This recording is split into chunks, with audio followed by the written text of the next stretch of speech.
నందు ప్రేమైన సోదరి సోదరులకు యేసుక్రీస్తు నామములో శుభములు. దేవుని యొక్క నూతనమైన కృప మీకు కలుగును గాక.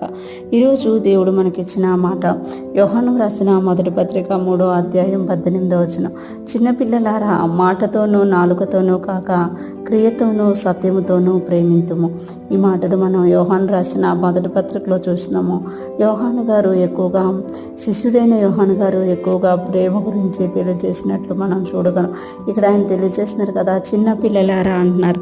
చిన్నపిల్లలారా అంటే మనం కాదు అని కూడా కాదు, యేసుక్రీస్తులో యోహాను గారు మనల్ని చిన్నపిల్లలుగా చూస్తున్నారు. చిన్నపిల్లలైన వారందరూ కూడా ప్రేమ కలిగి ఉండాలి అని చెప్తున్నారు. పెద్దవారికి చెప్పక్కర్లేదు మీరు ప్రేమించండి అని, కానీ చిన్నపిల్లలకి చెప్పాలన్నమాట. అందుకని ఇక్కడ చెప్తున్నారు కదా, చిన్నపిల్లలారో మాటతోనూ నాలుకతోనూ కాక, అంటే ప్రేమిస్తున్నాము అని దేవుని గురించి మాటతోటి నాలుకతోటి చెప్పడం కాదు, క్రియలతోనూ సత్యముతోనూ ప్రేమింతుము అని చెప్తున్నారు. అంటే మనం ప్రేమిస్తున్నాము అని చెప్పడానికి మాటల్ని నాలుకను వాడక, మన పనులు మనం నిజంగా దేవుణ్ణి ప్రేమిస్తున్నాము, ఇతరులను ప్రేమిస్తున్నాము అనేటట్టుగా ఉండాలంట.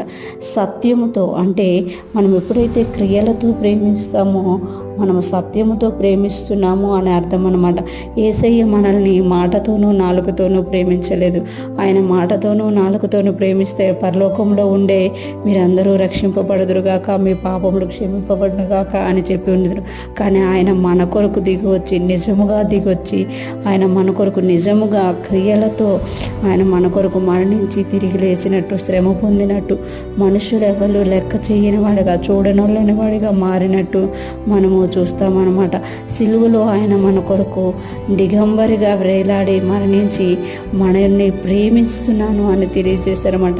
అందుకే ఇక్కడ యోహాను గారు చెప్తున్నారు కదా, మీరు మాటతోటి నాలుకతోటి కాక క్రియలతోనూ సత్యముతోనూ ప్రేమింతుము అంటున్నారు. అంటే దేవుణ్ణి మనం ప్రేమిస్తున్నాము అని మాటలు చెప్పడం కాదు, నాలుకతో చెప్పడం కాదు, ఆయన కొరకు మనం ఏం చేస్తున్నాము అనేది, ఆ క్రియలు అనేవి ఆయన మనం ప్రేమిస్తున్నాము అనేదిగా చూపించాలన్నమాట. మనం విశ్వాసం అనే క్రియ కలిగినప్పుడు, క్షమాపణ అనే క్రియ కలిగినప్పుడు, ఎదుటివారి తప్పులు కనబడినప్పుడు వాటిని తప్పులుగా చూపించకుండా వాటి విషయంలో మనం ఇతరులకు తెలియజేసే వారం కాక వారు ఆ తప్పుల్లో నుండి విడిపింపబడాలని ప్రార్థించే వారంగా మనం ఉండాలి. అటువంటి క్రియలు కలిగి మనం యేసయ్యను ప్రేమించాలంట.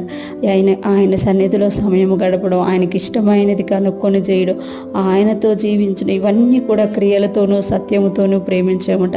ఈరోజు ఫ్రెష్ మనం వింటున్న ప్రతి ఒక్కరూ జ్ఞాపకం చేసుకోవాలి. యోహాను గారు ఆ యొక్క పత్రికలో తెలియజేసినట్టు, చిన్నపిల్లలారా మాటతోనూ నాలుకతోనూ కాక, అంటే మనం మాటలతో నాలుకతో దేవుణ్ణి ప్రేమిస్తామని చెప్పడం కాకుండా మన ప్రేమలో క్రియలు కనబడాలి, సత్యము కనబడాలి. మనం సత్యము మీద నిలబడే వారంగా, క్రియలతో ఆయన ప్రేమించే వారంగా ఉన్నప్పుడు నిజంగా మనము దేవుణ్ణి ప్రేమిస్తున్నట్టు ఇతరులు కూడా అది చూసి దేవుణ్ణి ప్రేమించేవారిగా మారతారు. ఈరోజు ఫ్రెష్ మనం ఉంటున్న ప్రతి ఒక్కరూ కూడా యోహాను గారు చెప్పినట్టుగా మనము క్రియలతోనూ సత్యముతోనూ దేవుణ్ణి ప్రేమింతుముగాక, మన కొరకు బలి అయిపోయిన మన యేసయ్యను ఆరాధిస్తూ ముందుకు సాగిపోదుముగాక. ఆమేన్.